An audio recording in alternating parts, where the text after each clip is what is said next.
আসসালামু আলাইকুম রহমতুল্লাহি বারাকাতু।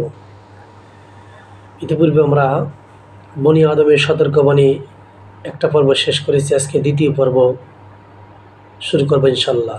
হে বনি আদম, আর কতকাল গাফেল থাকবে? আর কতদিন দুনিয়ায় সঞ্চয় করতে থাকবে? আর কতদিন তার জন্য গর্ব করবে? আল্লাহ তাআলা বলেন, আউযু বিল্লাহি মিনাশ শাইতানির রাজিম, বিসমিল্লাহির রহমানির রহিম। আলহাকুমুত তাকাসুর হাত্তা জুরতুমুল মাকাবির কাল্লা সাওফা তা'লামুন সুম্মা কাল্লা সাওফা তা'লামুন কাল্লা লাউ তা'লামুনা ইলমাল ইয়াকিন লাতারাবুন্নাল জাহিম সুম্মা লাতারাবুন্নাহা আইনাল ইয়াকিন সুম্মা লাতুসআলুন্না ইয়াওমাইযিন আনিন নাঈম। পরস্পর ধন সম্পদের অহংকার তোমাদেরকে মহচ্ছন্ন করে রাখে যতক্ষণ না তোমরা কবর সময়ে উপস্থিত হচ্ছ। এটা কখনোই ঠিক নয়, শীঘ্রই তোমরা তা জানতে পারবে। অতঃপর এটা কখনোই ঠিক নয়, শীঘ্রই তোমরা জানতে পারবে।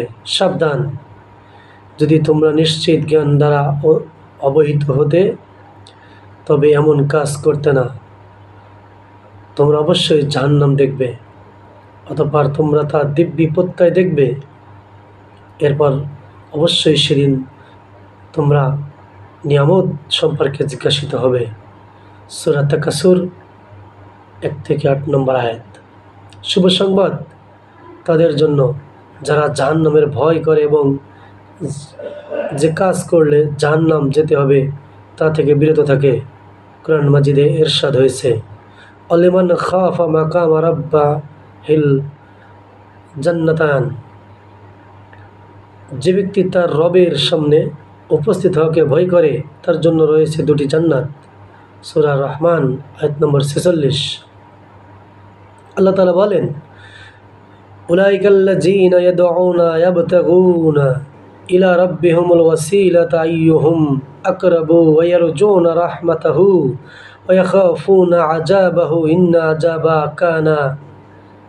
আযাবা রাব্বিকা কানা মাহজুরা। যাদেরকে তারা আহ্বান করে তারা নিজেরাই তো তাদের রবের নৈকট্য লাভের জন্য উপায় সন্ধান করে যে তাদের মধ্যে কে কত নিকট হতে পারে। তারা তার রহমত আশা করে এবং তার শাস্তিকে ভয় করে। নিশ্চয়ই তোমরা রবের শাস্তি ভয়াবহ, নিশ্চয়ই তোমার রবের শাস্তি ভয়াবহ। সূরা বনী ইসরাঈল আয়াত নম্বর 57। হে আল্লাহ, আমাদের সকলকে মুত্তাকি বানিয়ে দাও এবং তোমার রহমতের ছায়াতলে আশ্রয় দান করো। হে আল্লাহ, আমাদের জাহান্নামের অতল গহ্বরে ছেড়ে দিও না, আমাদের ঘাট ধরে পাকড়াও করো না। মহান আল্লাহ বলেন, রব্বানা আসরিফ আন্না আযাবা জাহান্নাম ইন্না আযাবাহা কানা গারামা ইন্নাহা সাআত মুস্তাকাররা ওয়া মাকামা।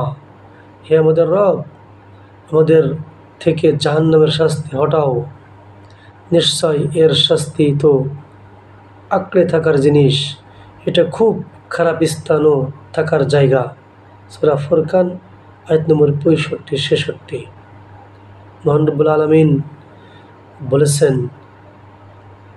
রব্বানা ইন্নাকা মান তুদখিলিন নারা ফাকাদ আখযাইতাহু ওয়া মা লিয-যালিমিনা মিন আনসার।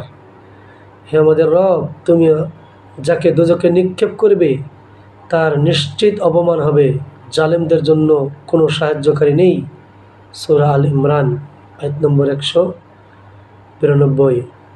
এজন্য বলি, হে বনি আদম, যদি তুমি না জানো তাও মুসিবত, আর যদি জানো তবে তা বড় মুসিবত।